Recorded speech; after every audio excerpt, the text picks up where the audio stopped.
Hey, what's going on, guys? It's episode 9 of the PokeTalk podcast, bringing you another episode this week.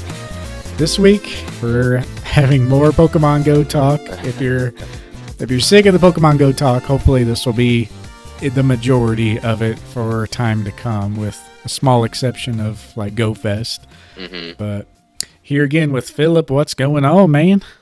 Hey, not too much. We've been trying not to look at the Pokemon Go set, so our reaction that you hear is our live reaction to the sets.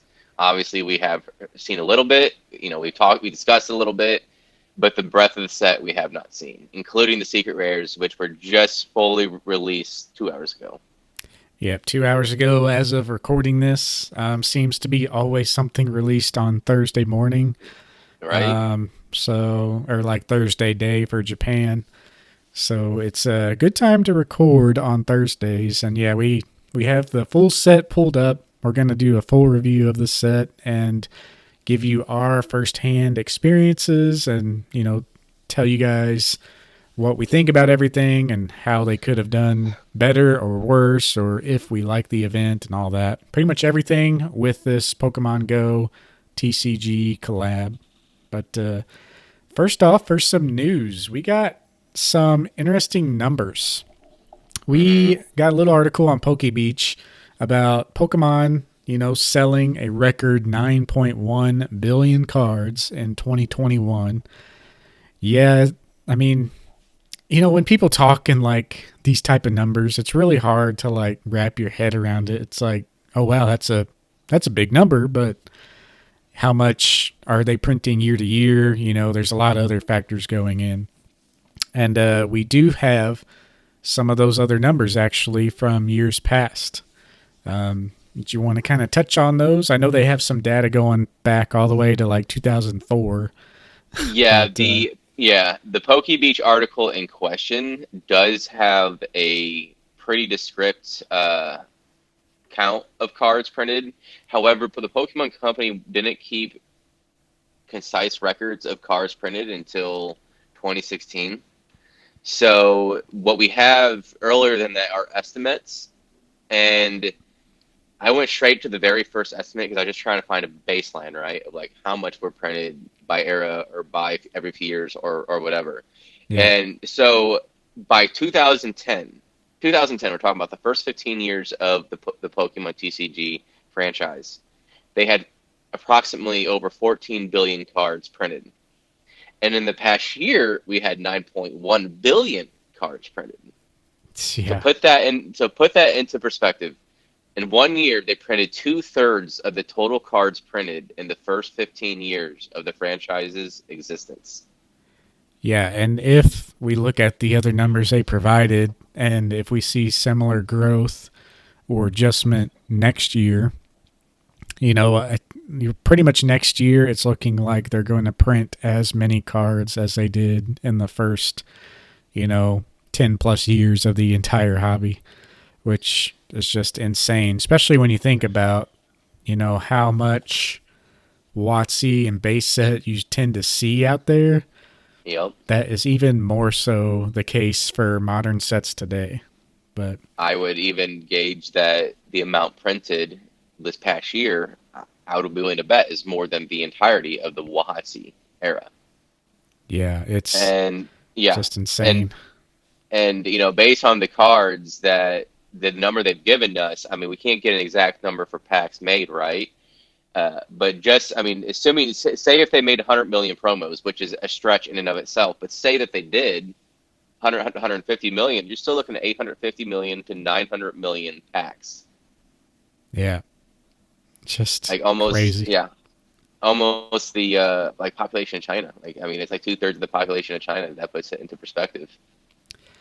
Yeah, so the biggest numbers that I saw, they, for some reason, March, which is, kind of like the end of Q4 for like the business year, they have some of the numbers here. So March 2017, we have 23.6 billion. So, 2004, 2010, we had 14 billion. 2010 to about 2017, another 13 point, well, we're at 23.6 billion.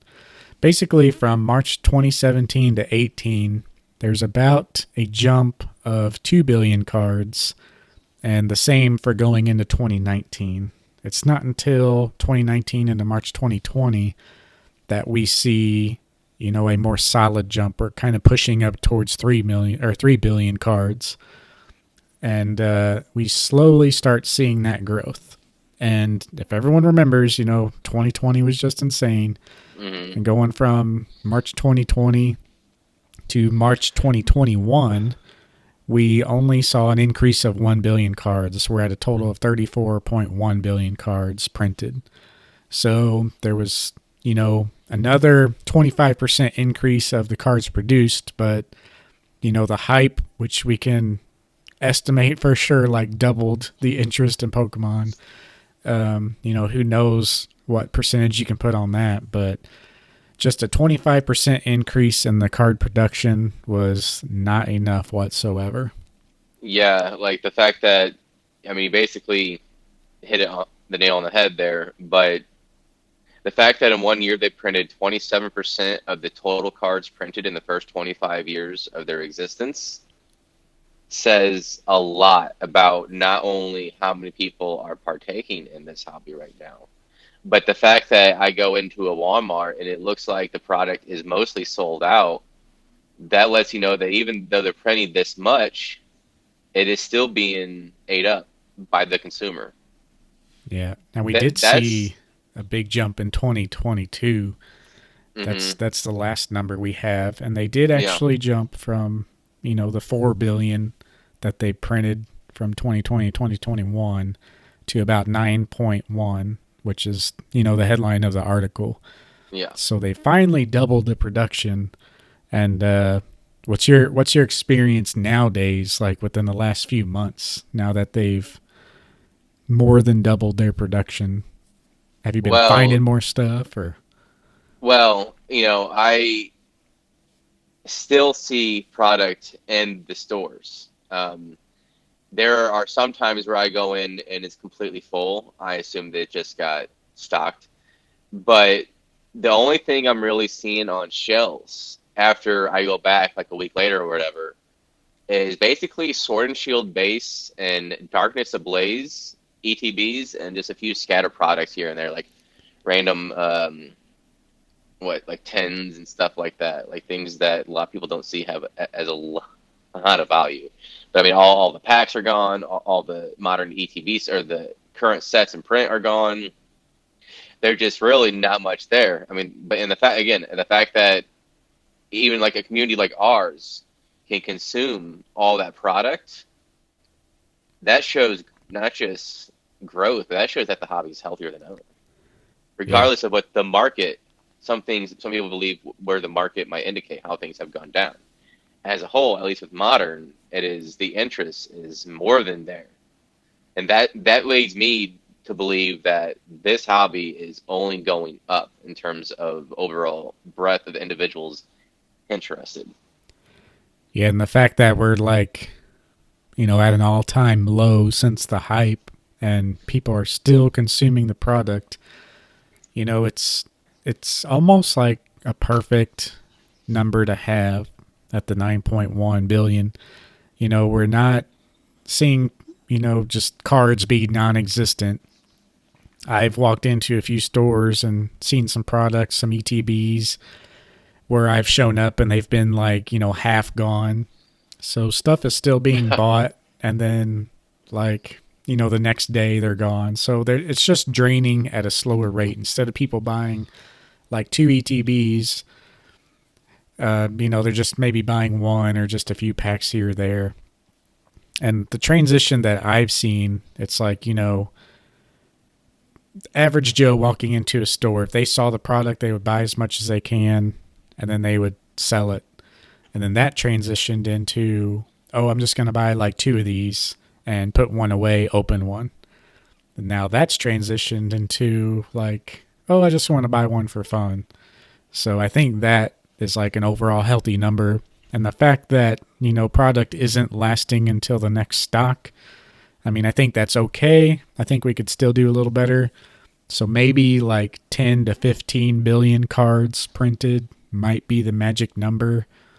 And that's just purely off my experience and what you've told me. And then seeing these numbers, like, I just think, you know, given how the market is now, that they've increased it to 9 billion a year, I think that if they were like the 10 to 15 billion range and things stayed how they are as far as like the demand for the hobby, like that makes sense to me to be in like kind of a perfect area. But Yeah, I think you'll probably see around like 11 billion, right in that range you were saying is probably what we'll see for next year. But one thing I also wanted to mention is think about the sets that came out during this time of more printing than ever. Celebrations and Evolving Skies. yep. Those were the two big sets. Technically, that probably includes some of what was that Shining Fates in the beginning of 2021. That includes a little bit of that. It includes some Brilliant Stars, and obviously Fusion Strike was in there. And then you had Battle Styles. But like of the two big sets in question, just those were printed obviously more than say Battle Styles. Mm-hmm. So I'm just trying to fathom the amount of product is out there for these sets. We're talking more than base set, man.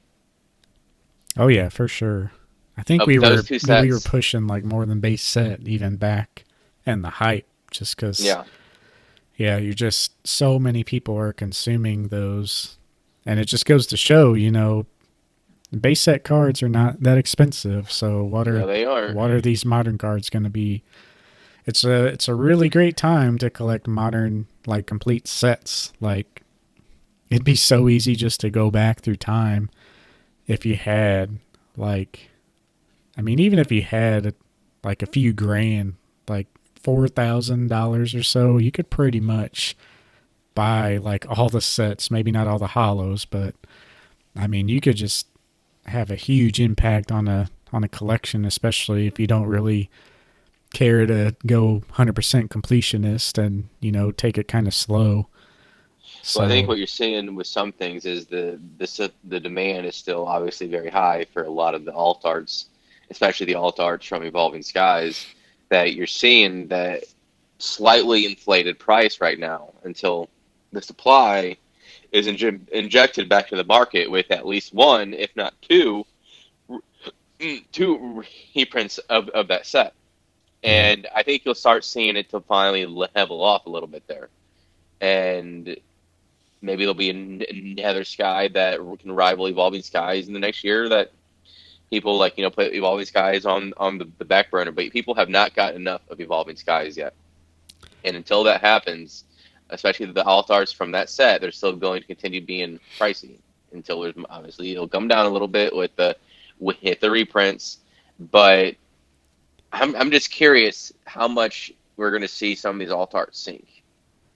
I'm not saying they're going to hit they're not going to hit rock bottom out. No, I don't think that at all. The alt arts are still the creme de la creme. What's going to keep any sort of scarcity with 9.1 billion cards is how scarce they're making them. So there'll still be value, obviously, but I'm thinking that a lot of these are going to continue falling a little bit further. But who Yeah, knows? they'll I fall a could be little wrong. bit. I do like the scarcity and like the pull factor. Like they are really cool cards and they are trying to make them like a little more rare. I just hope they don't really overdo it, which they seem to be kind of doing a pretty good job right now. Um, we're still seeing rainbow rares, so I really wish they would kind of clean up their formula, but of course, you know, they want everyone to feel like they're getting something good a lot of times. Hmm. So I don't know, it just still feels kind of cluttered, but they're doing a good job of keeping the alt arts as kind of like the chase and kind of hard to get. I just hope we don't Uh, see like 10 alt arts in a set. Like, yeah, I would say we could see. I mean, the market could very well eat up all this product for as you know. We might even be underestimating the overall volume of individuals within the hobby right now. yeah. So, I mean, only time will tell, right? Yeah, for sure. Well, let's hop on over to the other piece of news. This news section is a little longer than usual, but I feel like we've I already kind of talked noticed about a lot of we that. already talked about a lot of Go stuff, so it's like we might go Yeah, through that pretty quick. But yeah. Yeah, for the illustration contest, Pokemon TCG did a illustration contest, and this was posted on June 9th that the winners for the 2022 contest were announced. And on PokeBeach, we have three winners. We have an overall winner, Japan winner, US winner, and then two runner-ups that just got like supreme honorable mentions. And then we have quite a few other honorable mentions here. The winners, what do they get? I think it The was winner 5,000, receives wasn't it? $5,000, and two runner-ups, one from each country, receive 3,000. And then the promo cards of all these will be released to the public in some way or shape or form, like before, you would assume. And then there are two more runner-ups, like I said, that will receive 1,000, and then all the other runner-ups will receive 500. So, yeah, what do you think of these winners? First off, you want to kind of go through which ones won and all that stuff? Yeah, so there's one. The main winner was by Rend, and it was an Arcanine. So, well, I'll just continue going through the winners before I say my opinion on anything. And then the next one, the runner up, is the Japan winner by Kasai Taiga. I hope I'm not butchering that pronunciation, but I probably am.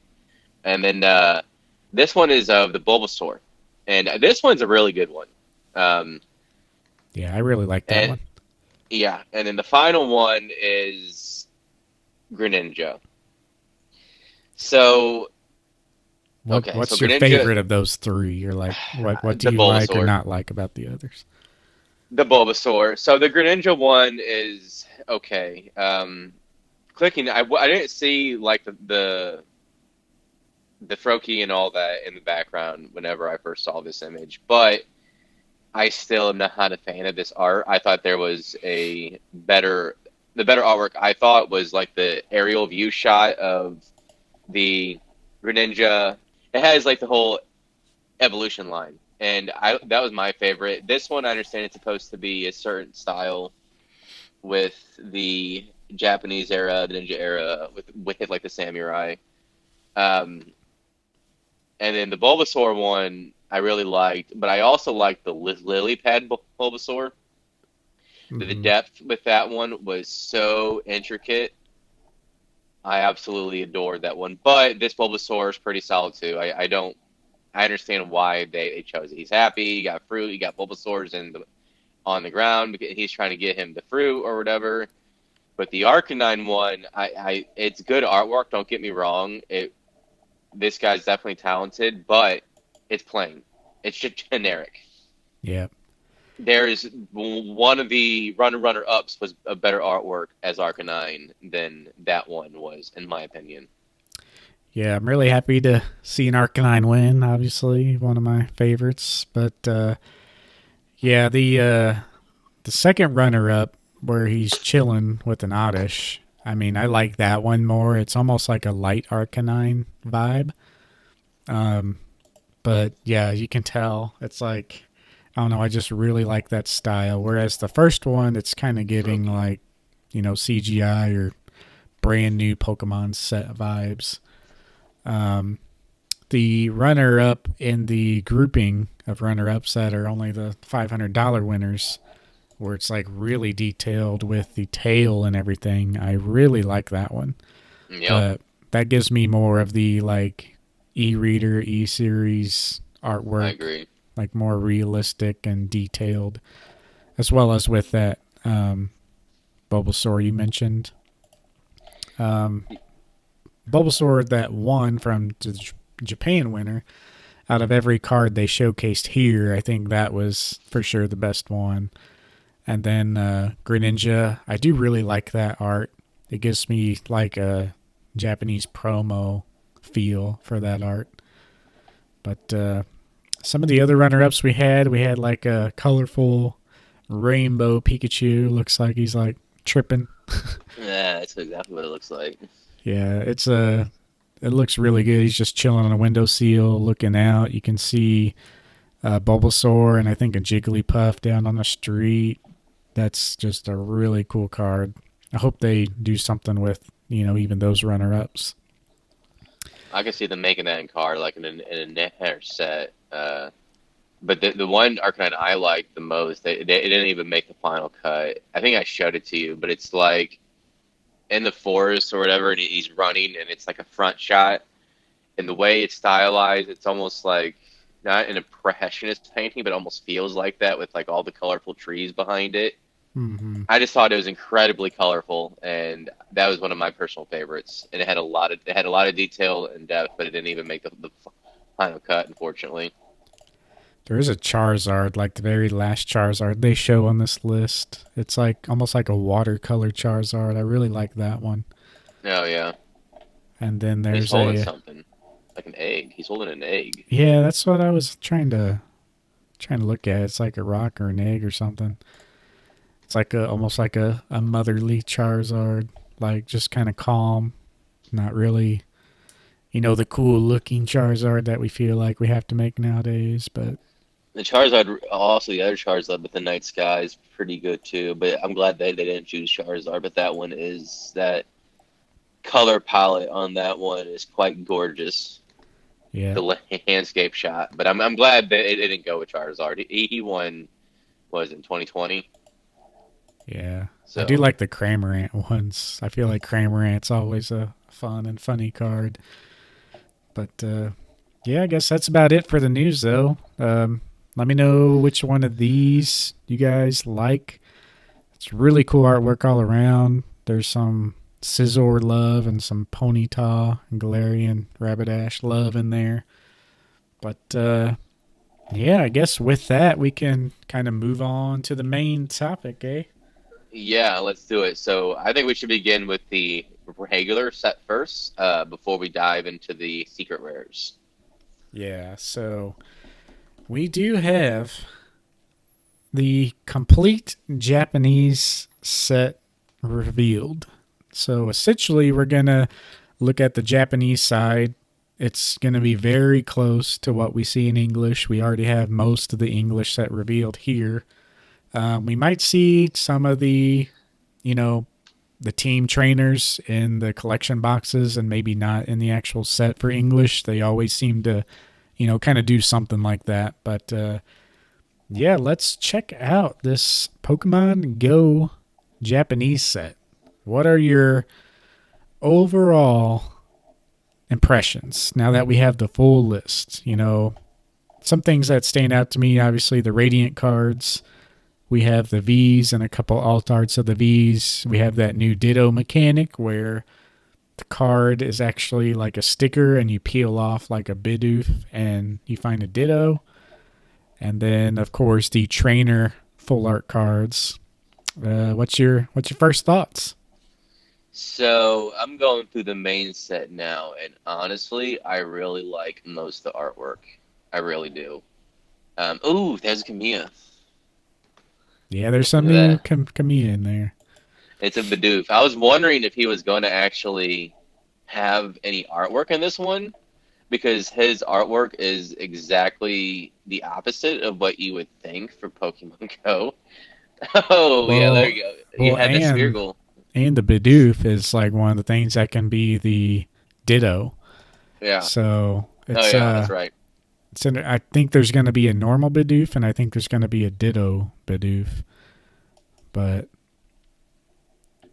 it'd be cool to have. I guess you have to have both versions now.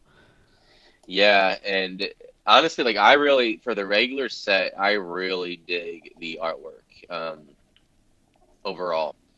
I like how there's the thing with the Smeargle with the photo bomb. That's the thing in Pokemon Go.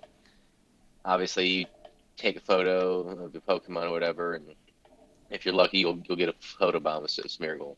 Yeah. Um, but I also like the metal line. I really like too. The T-Tar, I love that. Doesn't that T-Tar give you like Neo Destiny vibes? Yeah, it kind of gives you like the dark Tyranitar vibes for sure. Yeah, I like the artwork of that one. It gives me Nothing like else. it gives me like Diamond and Pearl era artwork vibes. Hmm, Soul Rock and some of the Well, I mean, it's cool that the Larvitar's holding the Golden Raz, but the Pupitar is kind of plain. So is the Onyx and Solrock. But the Lumitone's cool. The Zatu is really cool with that artwork. And then honestly, okay, the legendary birds. Oh, dude, that's awesome. With Zapdos, you can see it next to like a power line. This artwork is awesome. Mm-hmm. Yeah, that. So my first impressions is like I like the hollows a lot.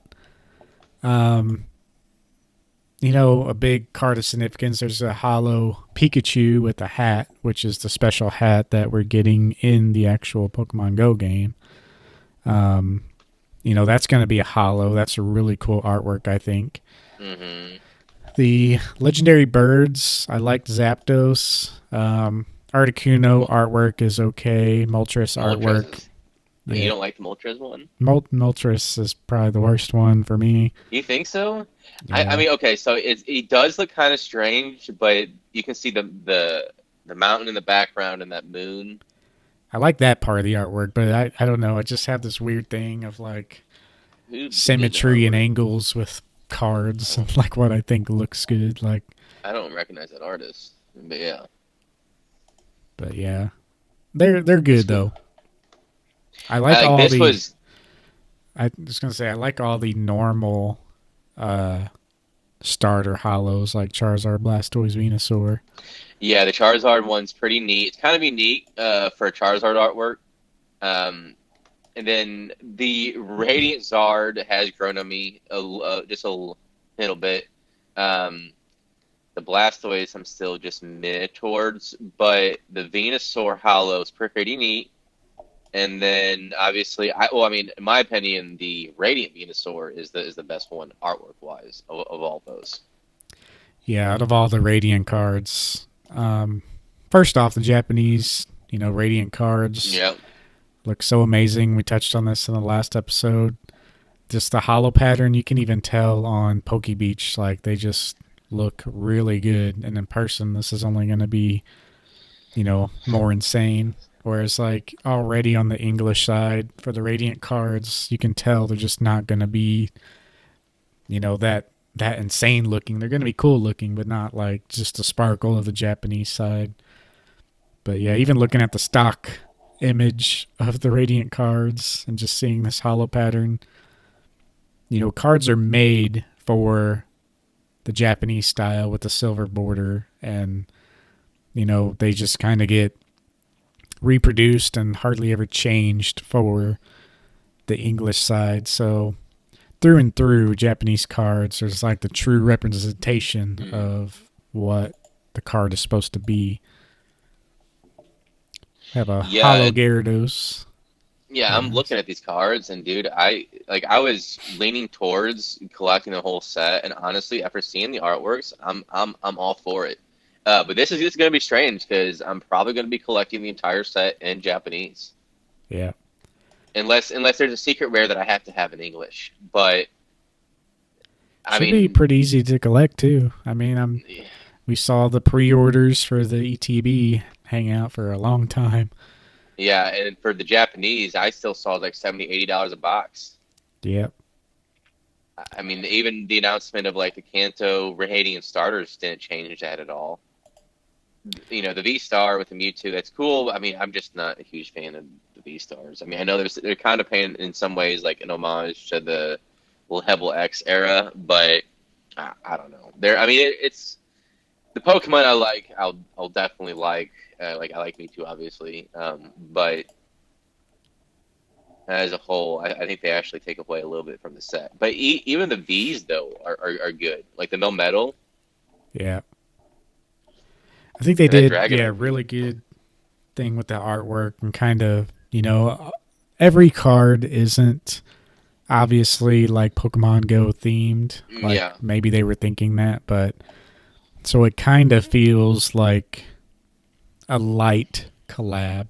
They just mostly have iconic Pokemon from the game with a couple things sprinkled in, like the Larvitar is holding a golden raspberry, which is pretty cool. And he's got like lure module leaves around. So that's pretty cool in that way. But then you have like an Onyx, which is like in a random field, which could be in any set, you know. Yeah, that's one of the ones I thought was pretty generic myself. The Onyx and that Soul Rock. This is some of the artwork that I see in a lot of the sets nowadays. Obviously, there's still good artwork in modern sets, especially amongst the regular set. But there's a lot of sets that they do just kind of jam packed with generic crap. Yeah. Then you got Snorlax sitting on a front porch, Apom with like a bunch of balls thrown at him because he's kind of hard to catch, and Blissey on top of a gym. So with all the lackluster stuff, you got a lot of these awesome things mixed in as well. Mm-hmm. And then Pidove, it's like literally looks like a real image with Pidove put on top of it, like an AR photo. So it's kind of an interesting one. Yeah. Figured you'd see more of that, but like all the V's are pretty much like not related to Pokemon Go. We do have a alt art Mewtwo, which we'll get to. That was the first secret rare revealed. So that's the alt arts are kind of Go themed, but just looking at the normal set, we got Dragonite V, which looks really cool in my opinion. Yep, I agree. That it sticks out honestly from Yeah. other V's. The V Star doesn't look nearly as cool, but No. they're just kind of in a normal set. They're not really. They don't even have the Go logo, which I thought was kind of interesting. So, but yeah, I guess we can move on to the secret rares. Okay. All right. Yeah, here we go. I'm looking on the page. So I don't think there was much more revealed from when we last talked, but we do have the official list of all the Japanese secret rares. So going down the line, I guess I'll name them off here as you're looking at them. So we have a Alolan Executor V, Mewtwo V, Mewtwo V secret rare like alt art. I guess they're labeling that as SA, like secret art. That Mewtwo one though is actually the regular Mewtwo V is actually really cool. Yeah, that looks a lot like the next Destiny's full art Mewtwo V, where it's just kind of a full art. He's just standing there. And the way they use almost the cosmic, like this, this purple, red, like these cosmic, almost psychic colors. I think that looks really good. Yeah, it gives me big vibes for the next Destinies for sure.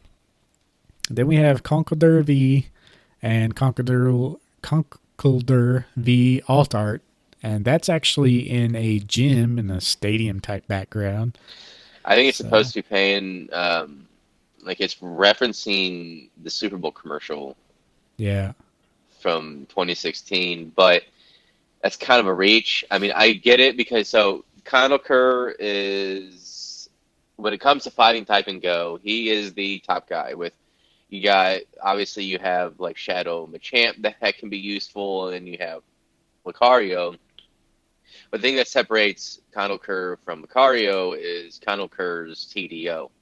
They are very similar in terms of like DPS, but Conkeldurr can just get hit and just keep on going. Yeah. So he's basically like he's the one I try to use as much as I can. That and like Shadow Machamp, but I think that's supposed to also be like a gym as well. Like it is kind of referencing the Super Bowl commercial, but when you start a gym, or you can even see it in like in a raid, but like when you start a gym battle, it's kind of like this arena, and I think that's what it's supposed to be referencing. But I don't know. It's okay. Like it's kind of cool because it's referencing some good Go stuff, but yeah, I find the art kind of, I don't know. It's not anything crazy. Yeah, and that of course is like, like we said, like with the V alt arts, it's just like not really Go specific, and then even the ones that are, some of them are kind of subtle or just they could have been better. I feel like Mewtwo V so far is the only one that really knocked out of the park. Yeah, and Mewtwo is one of my personal favorites. So it's like I gotta have those cards. Yeah. Some other stuff. We have Melmetal V, Dragonite V, Slacking V. That Melmetal V is pretty cool looking. That black and red contrast.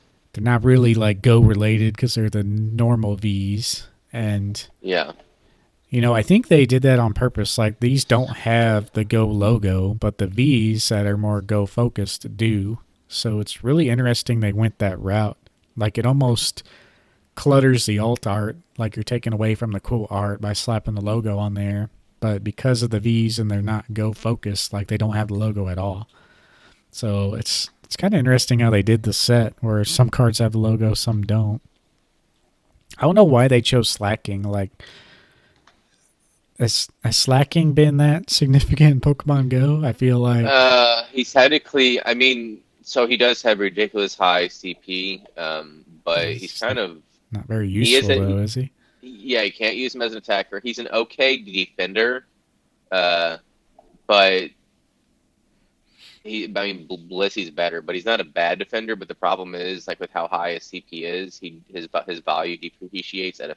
Yes, it's the same percent wise, but like it takes off more. If that makes sense. Yeah, So like you got to bury it a lot more. But like I mean, he's a decent defender, but like I don't even have one maxed out. I don't think. But yeah. That was a weird choice for me. Dragonite's kind of a weird choice too, but I guess a lot of people that was like the ultimate chase when the game first came out because you'd find your teeny and all that every once in a while. So like I feel like that, like a Dragonite and a Gyarados were like the ultimate chase Pokemon when the game first came out that were actually yeah, like obtainable. yeah, I couldn't even. Honestly, I didn't even get my first training until like September of that year. Yeah, back home there was like a lake that was a Magikarp nest for the longest time. Nests were like pretty much solid for months at a time back then. Now they rotate, but I remember there was a Magikarp nest, and then like every lap around the lake, which is like half a mile, there'd be like 1 to 2 Dratini spawn. So me and my Well, friends would like go there and just try to go there for hours, just walking around. yeah, and so Dratinis don't nest, or they shouldn't, anyways. 10K Pokemon egg or Pokemon that originally found in 10K eggs do not nest. However, during the beginning of this game, because everything was so wonky, there were multiple places, a lot of places around the world that for a couple weeks did have a Dratini nest because they were still getting everything figured out. And St. Louis did have one. I didn't find out about this until like months later. But yeah, Yeah, I and wish I the would have the known. Pokemon pool was so small. Like I think it was just like a lake spawn because it definitely wasn't enough to like be nesting by like even those standards. Magikarp definitely was a nest, like where like every 10 steps you would see another one popping up. But like Dratini, like you really didn't see a lot. Like you'd maybe catch like 5 Dratini and walking around for like hours. So I just think it was how the game was designed then, and it was like more of a water spawn and stuff like that. But yeah, with that though, that's all the Pokemon secret rares. We can move into the trainers. Now, I did kind of see this coming, and I do like that they only left 4 trainers, and that's all 3 of the team leaders and Professor Willow. So, pretty cool how they did that. Got full arts of each of those cards. I will say Mystic is probably the best because it's got like it's like mountains and like a aura behind her. Yeah, I think I know with like Candela with the Valor. I mean, it's like this sunset, and it kind of looks like fiery in the background, but it looks kind of generic. I mean, that one looks okay, I guess. But then the Instinct one is just plain. Yeah, Like Sparky's got like sunny day. it just looks very generic to me. That the whole artwork does. Candela is a little better. No, Professor Willow is hands down the best one out of these 4. He has the little health hand on his shoulder, like helping him out. Yeah, that's pretty That's cool. definitely I love this artwork, and the background isn't anything crazy with like the grasslands. However, when you're doing your research or whatever, that's basically almost the same background that you see during these little clippets with like, hello, it's Professor Will, I need your help. He's got like his research area, but like in the back is like green forest, kind of like what you're seeing in the background. So I Yeah. really, really like this one. This is one I have to have. No, I haven't seen the full set. The regular set I definitely want to collect, but then I'm already seeing all these rainbow rares, and yeah, those are like $20 a pop, and they're just ugh.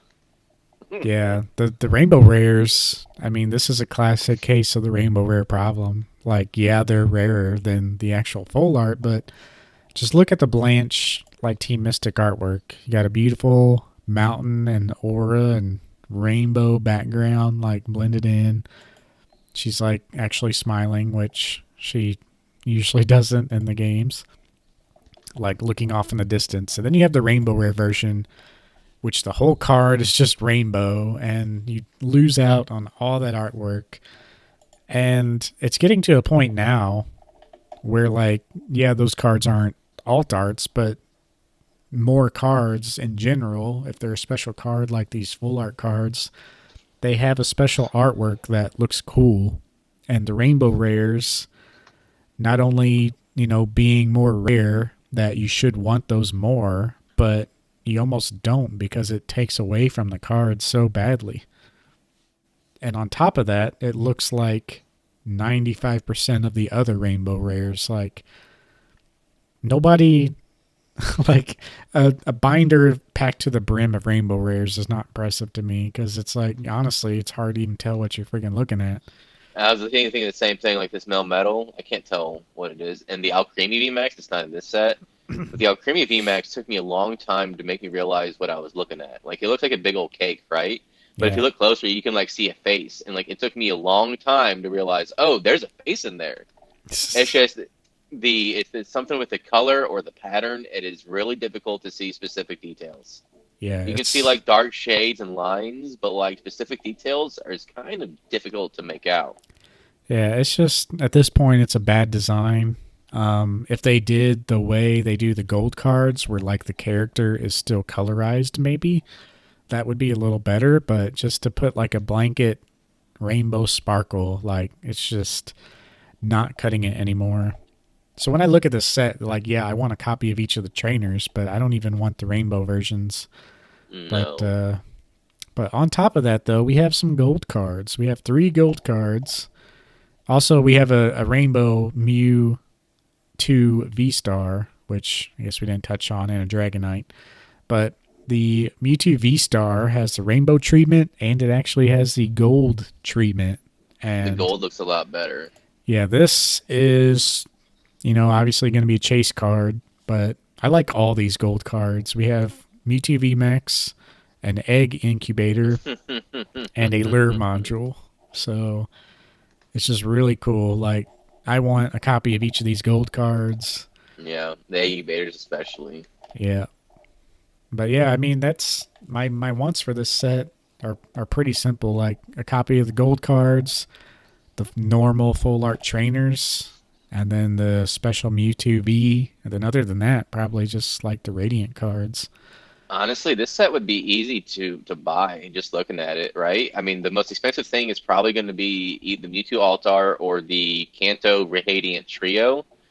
And but like looking at this, I think this is a cheap set to collect, especially in relation to a lot of these other sets that have been coming out.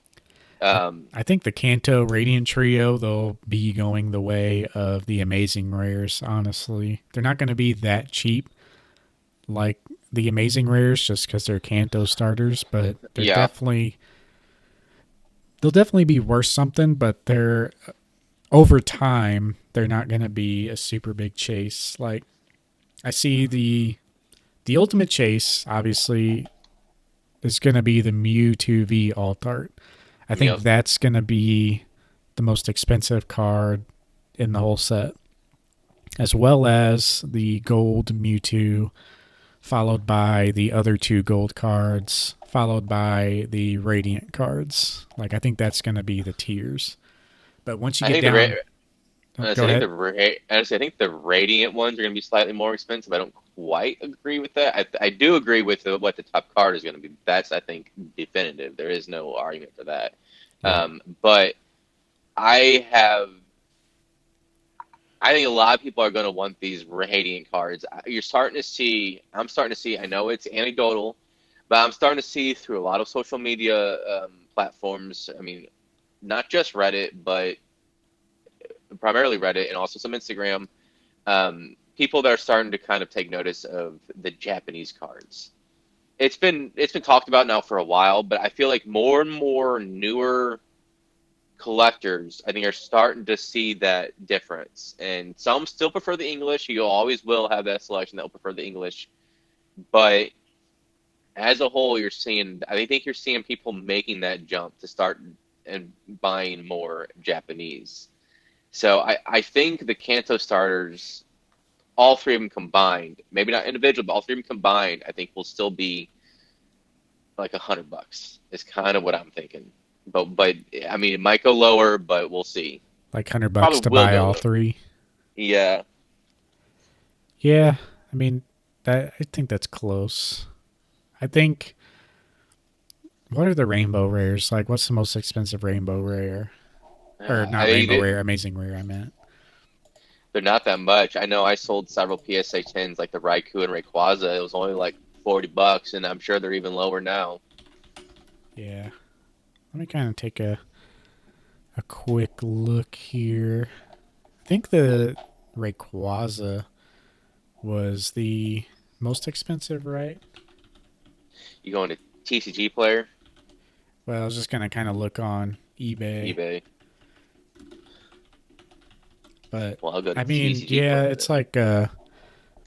like you can buy a PSA 10 Rayquaza Amazing Rare for $40 right now.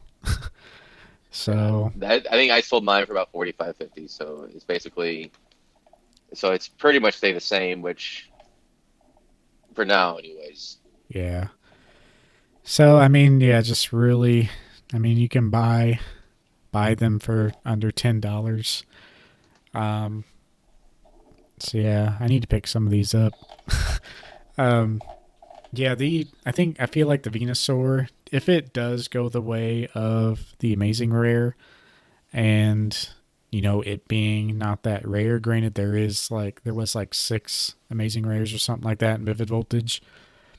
Um, so you're either not gonna pull them as much, or B, you're gonna pull them at the same rate and just get doubles more often.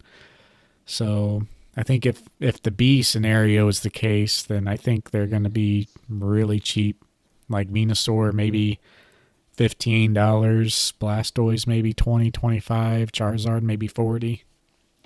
But Yeah, I was kind of curious. I was wanting to see the full set, but the I'm gonna hold off a little bit. But I do want to buy, I think, a couple like two Japanese boxes, and I would like to see for myself what it feels like to pull honestly one of those. But I'm looking at it now for the Rayquaza.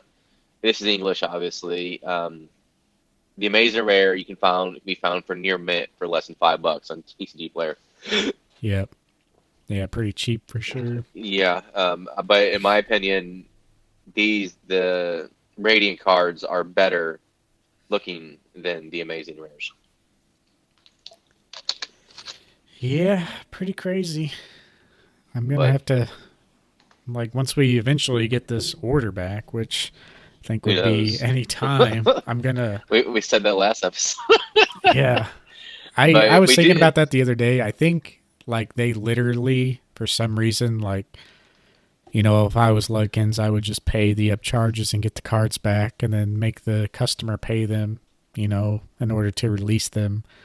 And if they don't pay them within like a fixed period, then, you have a card to sell. But I get it straight from a strictly business standpoint. What they probably did was they paid the up charges for PSA to release them. So now they're probably at Ludkins. I would think at this And point. just imagining that order size, I mean, they're probably going through that order, making sure everything's right for weeks. So I would Yeah, think this next week, yeah. but we'll see. They got to be at Lutkins at this point, unless they're literally waiting on everyone who is with us to pay their up Oh my charges. god. Oh my god. I hope not. I hope they Yeah. release it as like every week. We'll see.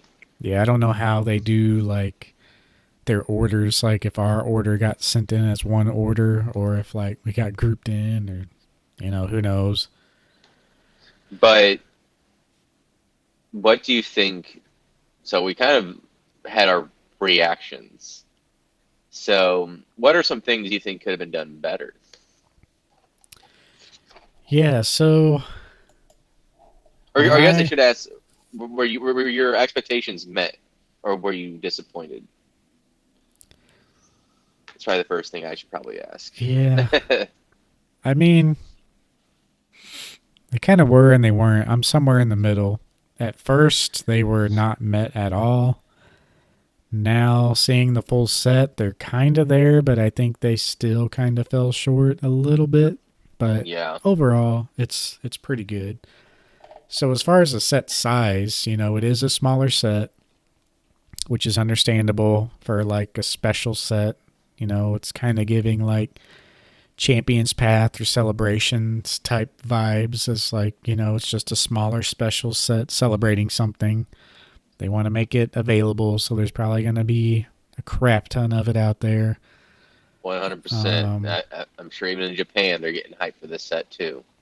yeah, but the stuff that is Pokemon Go themed, like, for one, I hate the logo on the cards, which is well documented at this point, but Hmm. I like all the Pokemon Go stuff in the set. I like the Mewtwo, I like the alt arts, even though Conkeldurr, I don't really care for that alt arts artwork. I like it because it's Pokemon Go themed. Hmm. And, all the full art team trainers. I hate the rainbow rares because you can't tell what's going on. I really like the gold cards, Egg Incubator, Lure Module, two of the most like iconic items in the game. As far as the normal set goes, I again just really like all the Go theme stuff. I really love the Venusaur artwork. It's like looking at a lured Pokestop and all the Pokemon around it are just having a good time. I I just think they could have done more with the Go stuff. Like Charmander, Charmeleon, like don't have anything Go related going on. And then you look at cards like even Bulbasaur. I mean, yeah, it's kind of loosely he's going through a park, which could be in any set, but Ivysaur is obviously Go icon being a Pokestop. Like I was expecting this stuff to be throughout the entire set. And really, I mean, we're at maybe 50% of the set or maybe even a little less. So that's just kind of what was disappointing to me. Like a lot of this other artwork, you could like throw in another set and not think anything about it. Yeah. So there were some artworks that you kind of mentioned that did do a little bit of this. But actually, first I should probably say so. Overall, I would probably give the overall set somewhere in the neighborhood of a B minus to a B. Um, I'm kind of going back and forth. Probably a B minus overall. I don't know. It's like it'll be like an 83% probably, like Yeah, mine would that be like borderline. a C. Because I mean, Yeah. I'm still looking through it. I mean, it's just the artwork. I mean, I love all the Go themed artwork, but I don't know. Even stuff subtle as like Larvitar holding the golden raspberry, like that's enough. Just make it iconic or like a direct link to Go. You know. So, yeah, like so I'm disappointed in the secret rares as a whole. However, I'm overall pleased with the regular set artwork and all. Um, Now, what I would have liked to have seen more regular cards with iconic landmark or more of photos that's been tagged to Pokemon Go Live by actual trainers. It would have been cool to use some of those backgrounds Yeah, or like the Go as a Fest. Like they template. could have done a Go Yep. Fest background where they show like the inflatable Pokemon or like the landscape of Go Fest. Yeah, they could have done things like that. Like you don't need to have the actual trainers. You can literally cut them out, and you can have like the Pokemon in there. But you can have like that background. Just Now, imagine a Lugia in this set, like on top of a gym, and like in the yeah, distance you can see all the trainers on the ground, like lining up to battle it. like as if they did it like how yeah like you I think you might have been playing during then, but like when they first let or release Lugia, it was Lugia and Articuno were the first rays that they released. live, and I wasn't there at this Go Fest, but like the first Go Fest, it was terrible. Everything about it was terrible. They were ill prepared.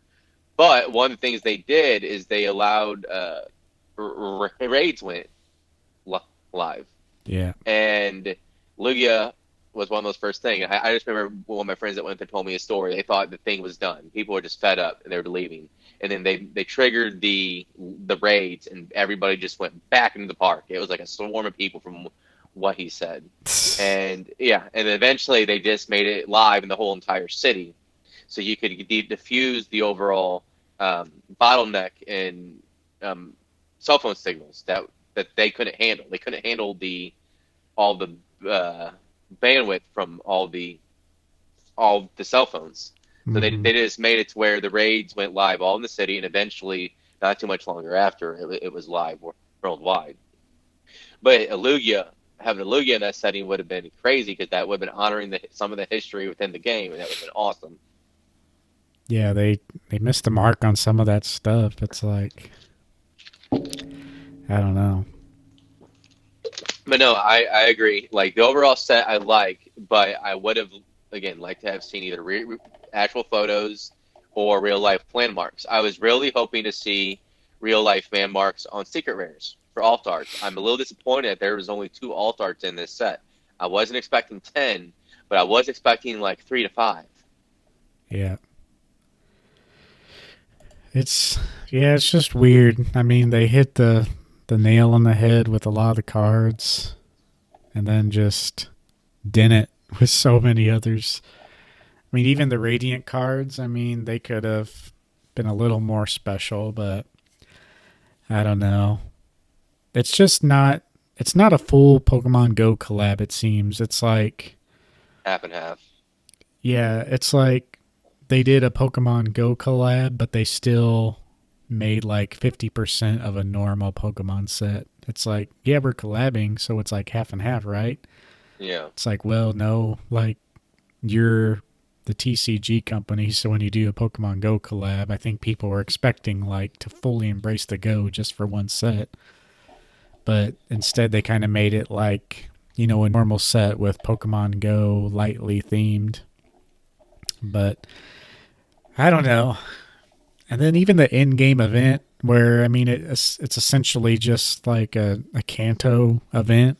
It just feels like another Pokemon Go event, with the exception of Mewtwo coming back and all that. And there's a special hat Pikachu, which is an actual card in the set. That's the only real big link to like celebrate and connect the two, other than the name. So Yeah, I mean, and this isn't the first time Pokemon Go has since the first one that I really remember them doing was Evolving Skies. They had an Eevee Community Day again, and it was like, and don't forget to get your Evolving Skies ETBs. It was that sort of thing. That was the first big collab within TCG that I can recall for Pokemon. yeah, So the fact that now we've seen another, we're starting to see this bridge being crossed. The first attempt wasn't terrible. It was not a bomb, but I also wouldn't say it's going to be an iconic set either. I think it's going to have an iconic card or two, but that's really about it. I think it's going to kind of be like, oh yeah, that was from the Pokemon Go set. They're like, yeah, I'm 100% going to collect the regular set, and I'm going to collect most of the secret rares. But yeah, like I'll probably hold off on the rainbows besides the Mewtwo and Dragonite if I yeah. if I come to that. But It's going to be I this like set is pretty cool to celebrations collect. essentially. Kind It's of, yeah, because there's a little more cards, but yeah, it's going to be iconic set and cool set and fun to open, but it's like, yeah, it is what it is. yeah. Like a lot of people, like a lot of new time collectors, loved the celebrations because they got the artwork of cards that a lot of them might not be able to afford, or they might not be interested in it, but it's still from the era, so it's kind of cool. And like, oh look, I got this cool like Luxray Level X, one of the most iconic Level X's that there is from that era.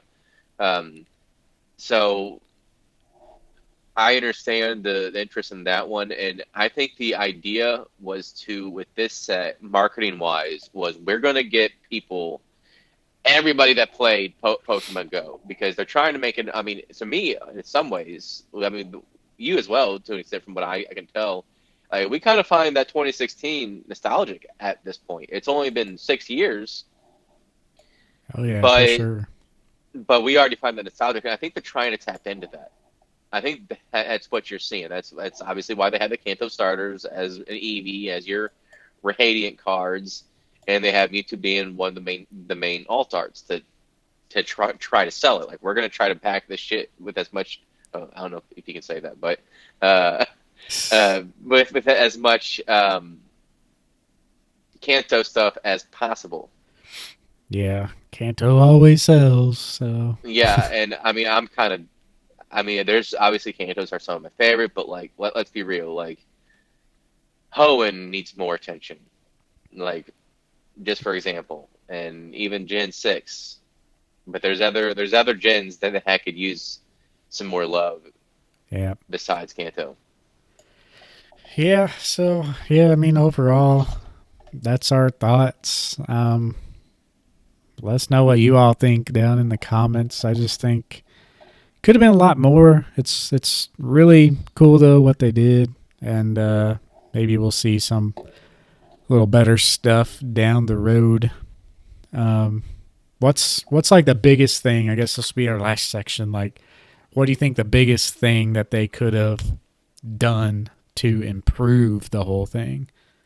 Made more cards that had real life hand marks. Yeah. Just I think overall, just like more Go themed and more iconic. like it would have been cool to see. I don't know. I mean, they hit Times Square, so they already had New York, but since there's a Seattle Go Fest, maybe they could have made one where there is the Space Needle in the background, or like somebody's chilling on top of the Space Needle. Certain things like that, or like the Golden Gate Bridge, just iconic landmarks that most people will know. And then the biggest one is, I understand this is a lot to do in one set, but like, it would have been cool to have some Pokemon Go live real life photos. They kind of did it with like the spinner rack. I mean, it wasn't real life photo, but it looks like it was a Pokemon Go live photo, but it looked like it was an actual photo of a tree, and they tried to put like a spinner rack on there. So that was pretty cool. I wouldn't mind have seen a little bit more in that, and then had it to be just with kind of like that style, and like one or two with real life landmarks like that. I don't know. I just would have liked to have seen more of that. I was hoping like, I saw the Mewtwo, and I thought, oh man, we're going to see some more, which is like that. And I'm kind of disappointed with the secret rares that was not the case. Yeah. Thing I think that would have not only made the set way better, but really blown it out of the park. Just imagine if like some of these cards had like a QR code or like an e-reader style code from back in the day where you scan the card, except today it'd be like a small QR code. Just imagine that. Like they could even incorporate it to like the back of the card, which I know they haven't changed the back of the card ever, but they could incorporate like a QR code where you could scan it and then have like some type of encounter for that Pokemon in the game or something like that. Like maybe you could only scan like one card or one type of Pokemon. Like where if you scanned a Mewtwo card, you actually got like a special Mewtwo encounter where it's like maybe super low CP or something, but I don't know. It just would have been cool if they incorporated something like that. And then maybe you could only catch like one Mewtwo for the entirety of the game, but or even then include like a QR code in the pack, like instead of the code card, like they could do that where it's like you scan the code and you get a Pokemon encounter. And maybe that Like Pokemon encounter could be like a pool of like 50 Pokemon that are all in the set. like they had in those random with the BB stars spacers Yeah. that they had in Brilliant Stars. Like something like that would directly incorporate more into the game. Like that would have been pretty nuts. You having a So, QR code like on maybe the special promo of in the ETB, for example. You can't have it out on the front because people would just scan it. But if you had it like within the box. I mean, there's people that are going to still like try to steal stuff anyways, but they're not going to try to steal it for a Pokemon Go thing. That's just probably not going to happen. There might be one person that does that, but like as a whole, Yeah.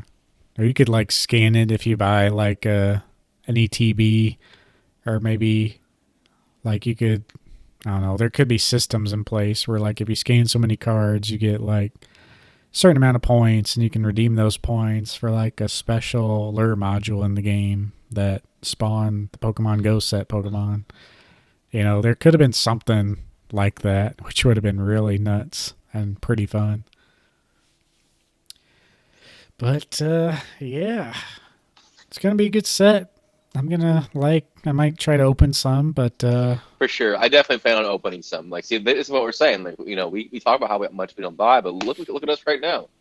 For like sealed stuff, we are buying product, which is exactly what they want. I'm not saying like boycott Pokemon. I'm not saying that at all, but we're getting people that don't usually open to open, and that's the whole point of this set. I feel like. yeah, nowadays I'm collecting like everything that I just like in general. Like I'm gonna buy 2 copies of the Magikarp card in this set. I'm gonna buy 2 copies of the War Turtle card in this set. So like just random artworks that I like. I'm just gonna buy, stash away. But yeah, gonna be pretty cool. But I guess that's pretty much it for the main topic. I guess with that we can move on to our Q&A. Awesome. So, whew, lots of Go stuff. Yeah, Is your Q&A Pokemon Go related? no, it isn't. It is from the news topic, though. My question was, with over 9 billion cards printed in the last year, Modern will eventually be more affordable to collect singles and PSA 10s. Significantly more affordable. Like, will they become more affordable buying singles and tens? And or Yeah, I mean, I think the singles we're already seeing. Um, the hype for modern is still pretty good. Um, Really, the only value wise we're seeing is in the alt arts, like from what I'm seeing. But maybe that's because that's all I'm really interested in, and I feel like a lot of people feel the same. But yeah, definitely, especially as that card production ramps up to like what we said would be probably 10 to 15 billion for next year. I think modern's just going to be much more available. Just just look at how people treat the holo cards already on these like breaking streams. Back in the day, you used to like be okay with a holo because that was considered a hit, and now it's like, well, they're trash. I'm surprised we don't see a holo in like every pack right now. Kind of like some Japanese, old school Japanese sets. But yeah, and as far as PSA 10s, I mean, they follow suit. I mean, we looked at the amazing rare Rayquaza you could buy for $40.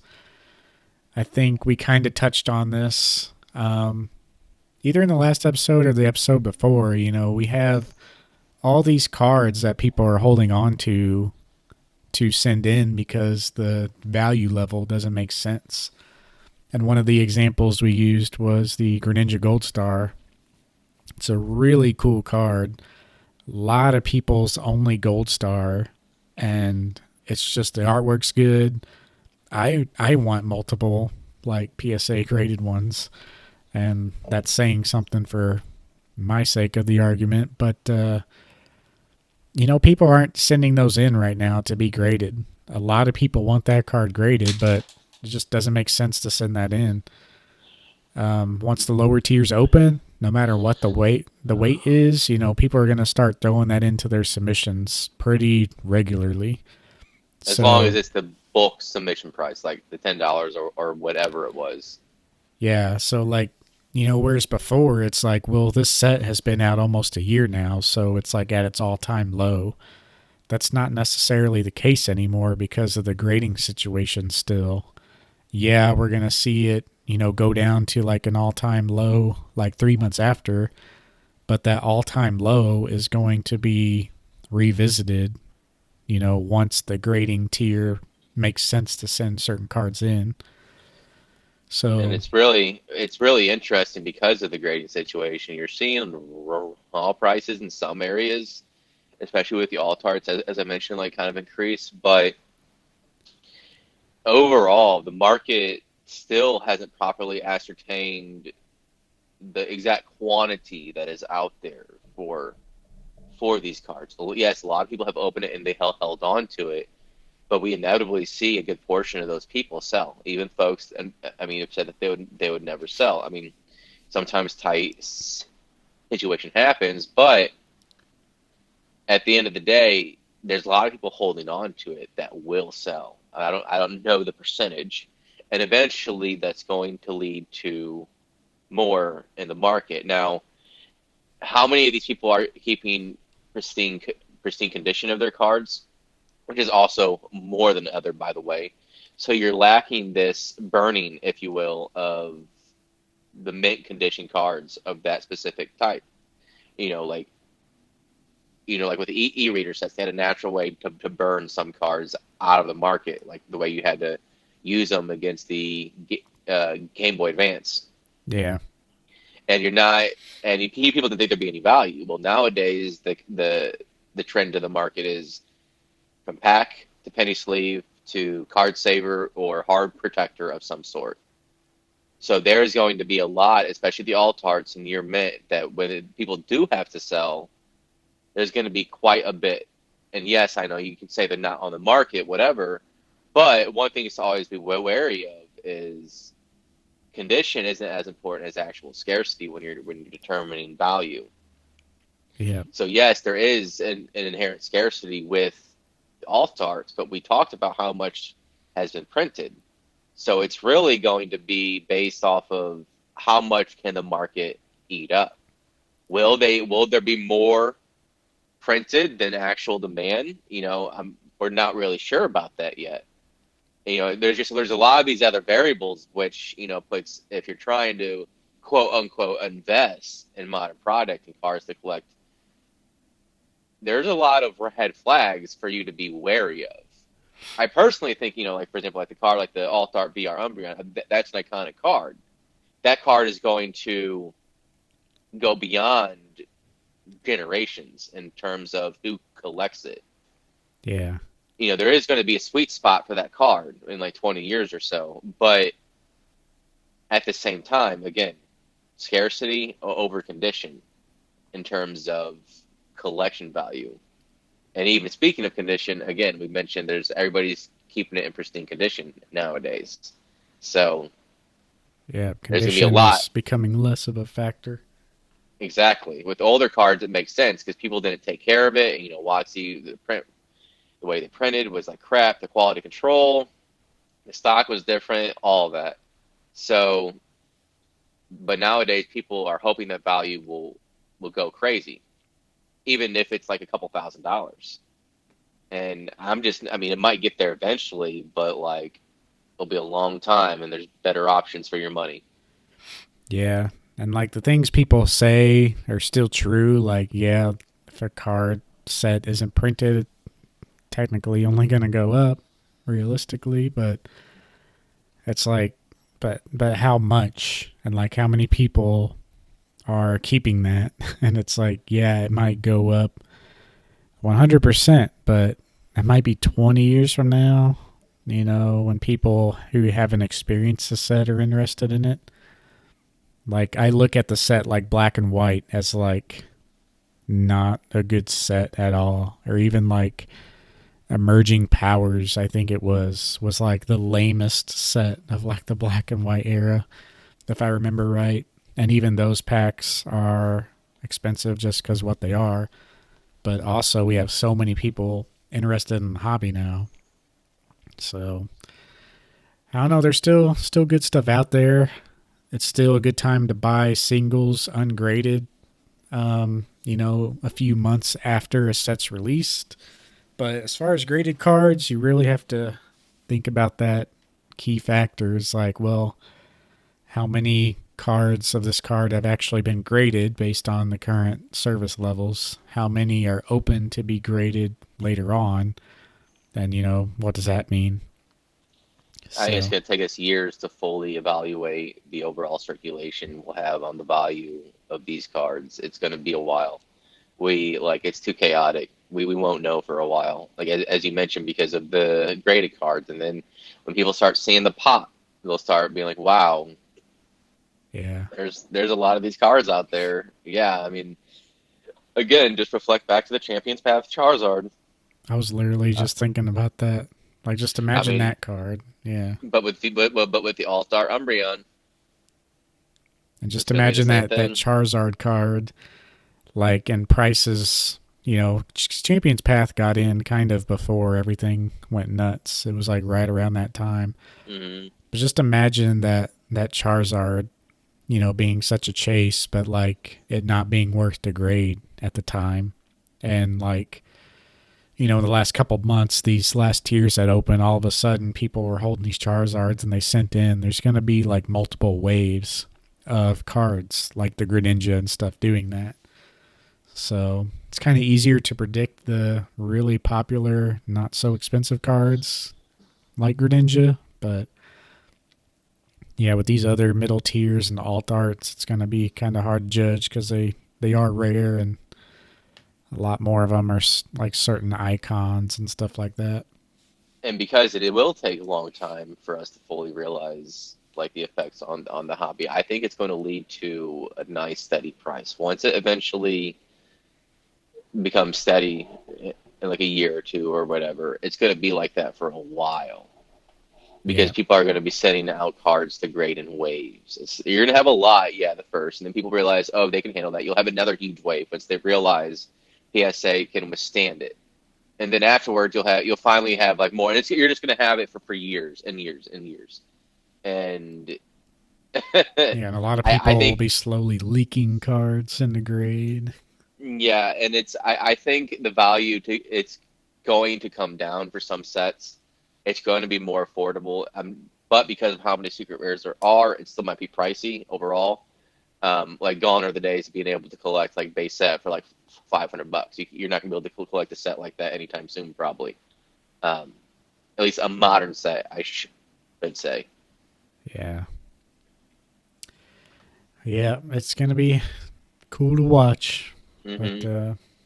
yeah, my question was a little more light and semi Go related. We talked about TCG and Go a lot. Um, and we are kind of seeing a low term as far as interest and prices go and all that. So some would say, the experience is kind of missing, but I for one think it's like the best times to collect during this because you're collecting for the right reasons and it's a good time to buy. But just general question though, what's one thing that you would change to make the experience better? And I have one thing that would make Pokemon Go experience a little better, and then the TCG experience a little better. So, do you have Um, some things that would make either or better, or in general across the board, or well, one thing that I could think of right off the top of my head that it's been an issue since this event start becoming a thing is you go somewhere where there's a regional, anywhere in the world. When there's an event, it influences the spawns of those regionals. And with the way Pokemon Go works, is there's like nowadays there's an event like you got maybe one day it seems like between events sometimes, and that's it. yeah, And the way they control the spawns makes it to where say you're going in Europe and you're going for like what maybe 7 8 days, you might get one day if you're lucky to actually have no issues trying to catch these regionals. And it's been a very major. It's been an issue since they began doing events. Now they make it to where everything is available eventually, right? But for some of these newer regionals, I mean, you're talking 5 years, three, four, yeah, 5 years before you have a chance before there's an event for that, and it's just frustrating because you spent that money, you were there. It'd be cooler if they had an event at least maybe not like the newest regionals, but like up to like Gen 5, they had an event where there's raids for those Pokemon and then you can be invited to them, you that's know. cool. Like that'd be great. Where you can get those. I mean, you got to do remote raids. You still got to pay for it, but you know what? You can have these regionals. Yeah, And have a way to access them regardless. the other one is it's impossible to see kind of the money grabs that sometimes they have. Sometimes they're preying into individuals' own gambling issues, mainly like they'll have an event or an unknown or something like that. Like for example, let's say Axu. This is the most recent one in this past Go Fest, right?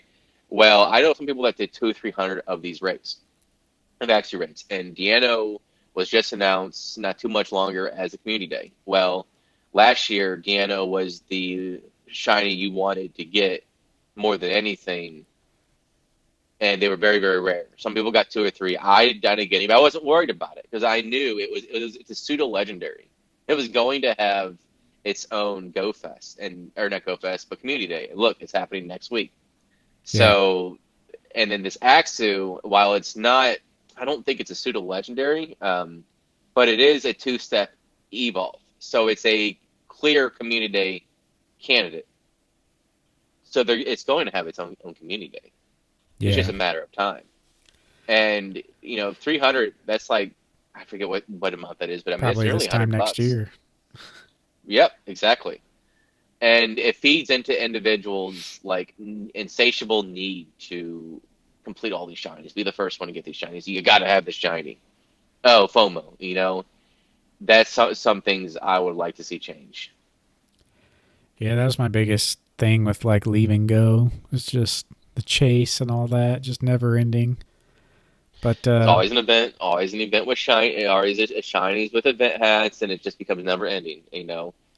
yeah, But yeah, the money grab has been obvious, and I would like to see ways to be able to enjoy it without having to spend a shit ton of money or crap ton, whatever.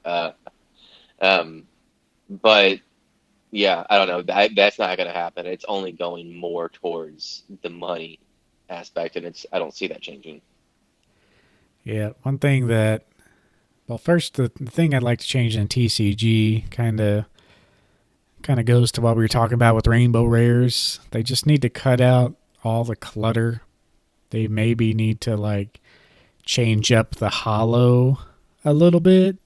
Maybe they could make it like Japanese hollow where the border's hollow.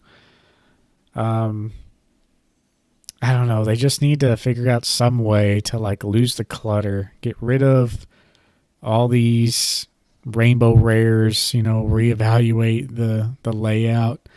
I feel like we're in a good layout right now as far as like the radiant cards or some special hollow and then alt arts.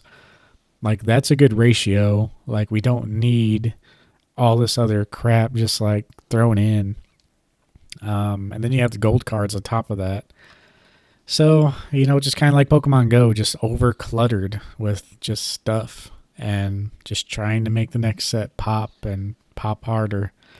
It's just really, exhausting to see. I can't imagine like kids collecting these days. They can't even go after like a whole set because it's just way too much. Um, Yeah, but I agree with yeah, that aspect too. yeah, that's something I'd like to change with the TCG and like YouTubers getting back to like info and driven content like that, sharing knowledge, which is something I'm hoping to do.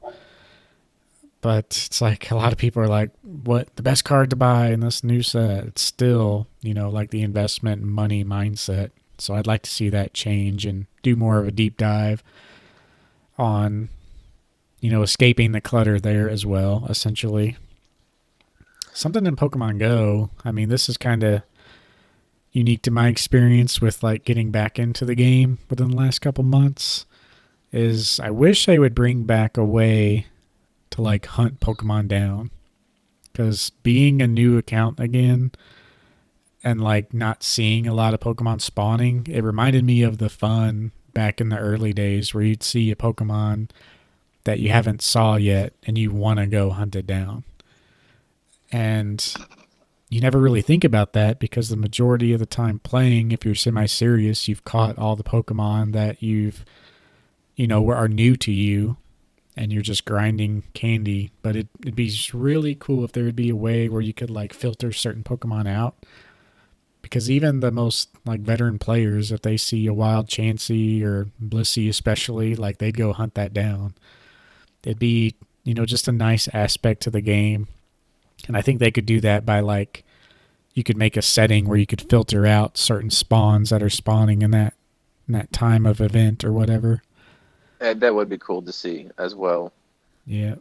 Because I've had actually a Blissey spawn at my place before.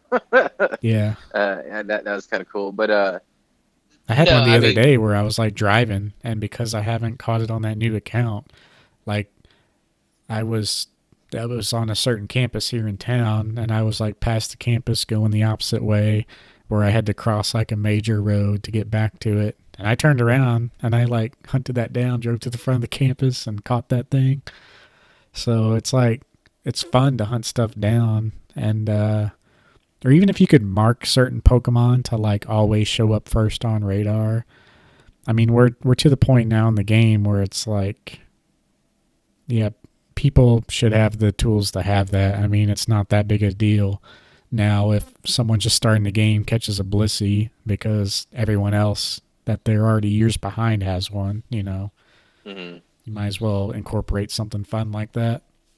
I was gonna say I wouldn't mind seeing for the TCG less sets in a year. I think now they're trying to do like 6 sets a year. It seems like, and I think they're trying to do make as much money as possible, which I guess makes sense from like a business perspective. Like I get it, but in doing so, they're decreasing the quality of some of their artwork cards. Not all cards, obviously, but like the full set artwork cards. I feel like there's more and more generic artwork. I'm not saying that there still isn't great artwork, and there definitely is, but it just seems like more and more sets are being jammed with it. Like, oh, so now you'll have like maybe 2/3 of the set be and you'll have like a third of the set have decent artwork. That's what stuck out with me with Pokemon Go set was the fact that it looked like a lot of the artwork was actually good, Yeah. which I like to see. Like one of my biggest thing is the artwork, and obviously I have a very deep connection with this set. But at the end of the day, that connection and the good artwork makes me want to collect it. If it was crap artwork, I wouldn't want to collect it at all. Yeah. Yeah, it's a lot of things they could change. I think, we're in a good spot for people collecting more out of enjoyment, but I mean, I think everyone just needs to calm down. YouTubers, Pokemon sets, Pokemon Go in general. It's like we just need to get back to the enjoyment and quality of things. Um, Yeah, I think if any of the YouTubers that are talking about investing for anything that can be found on the shelves, like people need to wake up. yeah, People really need to wake up. Like there are WotC sets that aren't going for crazy much. I mean, yeah, they might be still going for like 10,000, but like that's WotC sealed sets that are going for that amount. And nobody thought those would be worth anything. Now everybody and their mom is doing booster boxes, and yeah, there's more interest than ever. But and it will peak with overall volume of people. But I mean, people aren't thinking about that long term. yeah, Very few modern sealed things to collect, and it's pretty much all Japanese Poke Center promo boxes. yeah. Well, I guess with that, we better head on to the game. I was wondering if we're going to make good time with this one because we talked about Go so much already, but Looks like we pretty are. pretty good right now. So, Yeah. yeah, for the game corner, we're doing Who's That Flavor Text once again. And Yep. feel like it's kind of became a like little fun staple, unless we think of some other game. But I like this. It's pretty interesting. But who shall go first? You want to go ahead and go first? I think it's been me usually. So Yeah, I'll go ahead and go for this one. So this is from a semi recent set, pre hype, but very close. But it is a Pokemon that we should know. But A very competitive. This Pokemon will chase anything that moves fast in the hopes of racing it. Something that would race. Is it a duo? No. No. Kinda on the right vibe-ish.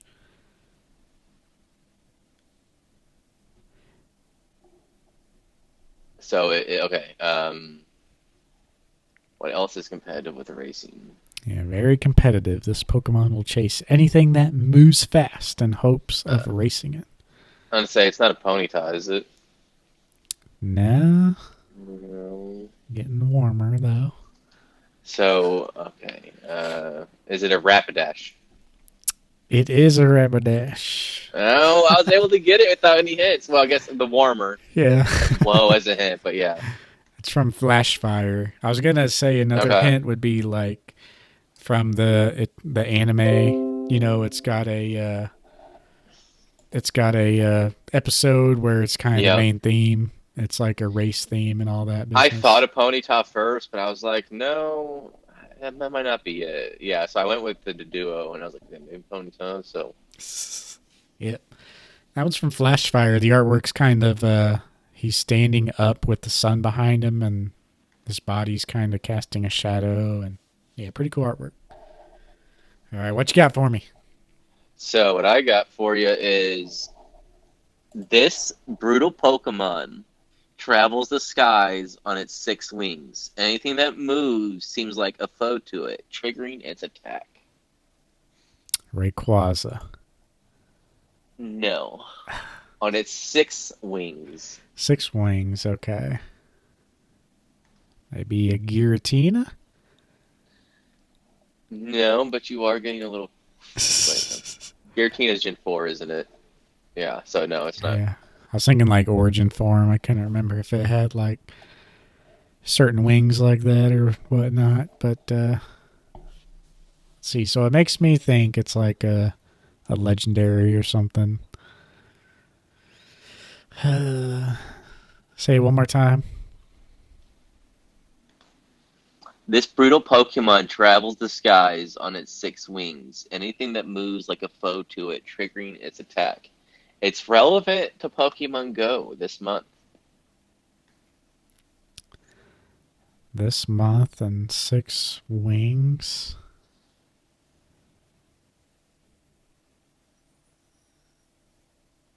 I don't know. My mind's drawing a blank.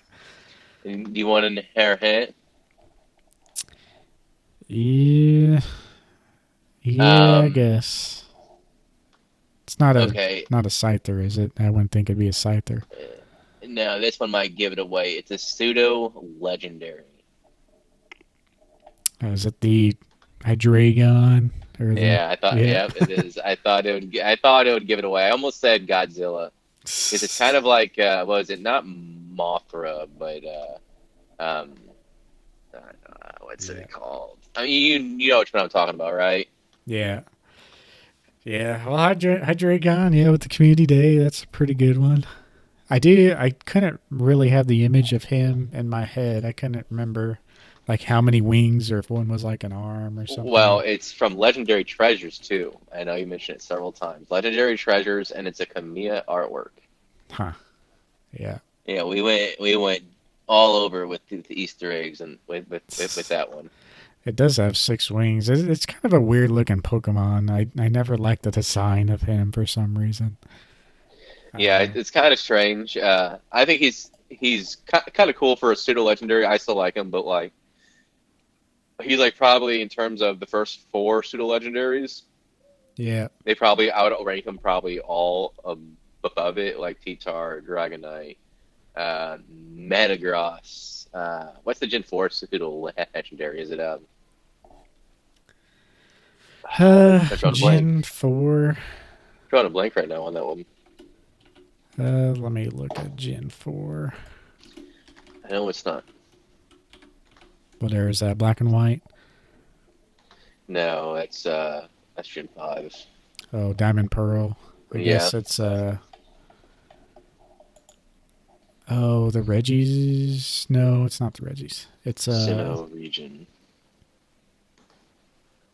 they had like a bunch of random ones. I feel like they didn't have like a true like 3 evolve form. They had like a lot of like special evolve forms in that gen. Like they had new EVs and like new Sinnoh Oh, duh! evolves. It's Garchomp. Yeah, I guess Garchomp would be one. It's Garchomp. Yeah, yeah. See, all four of them. Uh, I would rank all four of those ahead of Hydrogen. Yeah. Yeah, I guess Garchomp is one. I mean, he's pretty powerful. I would actually I use knew. him in the I games. can't believe Like I forgot about him. I was just you, trying to think. I was like, what is it? What is it? he'd be so OP in the like actual Game Boy games. Like I'd have a Tyranitar go out and it would cause Sandstorm, and Garchomp and Sand is like way over OP, like even more speedy.